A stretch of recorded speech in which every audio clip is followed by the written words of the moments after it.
दादू शहर के शाही बाज़ार में 13 वरियन जी निगरी फातिमा दिया खुदा बख्श सोलंगी सां 5 औबाश नौजवानों पारां जिनसी ज़्यादती बाद मुबैना तौर वीडियो रिकॉर्ड करे निगरी के मुसलसल ब्लैकमेल करण लगा।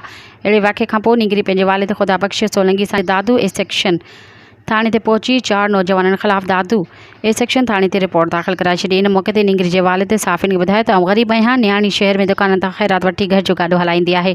शहर के 5 औबाश नौजवानों मुंहिंजी न्याणी खे अगवा करे दादू शहर के शाही बाज़ार में एक बंद जगह में जिनसी ज़्यादती करे संदसि जी वीडियो रिकॉर्ड कई है, जैं बाद मुंहिंजी न्याणी खे ख़ामोश रहण लाइ मुसलसल धमकियूं ॾींदा हुआ।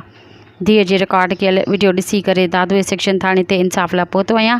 न्याणी सां ज़्यादती वारी वीडियो ए सेक्शन थाने ते SHO हवाले कई है, मूंसां इंसाफ़ कयो वञे।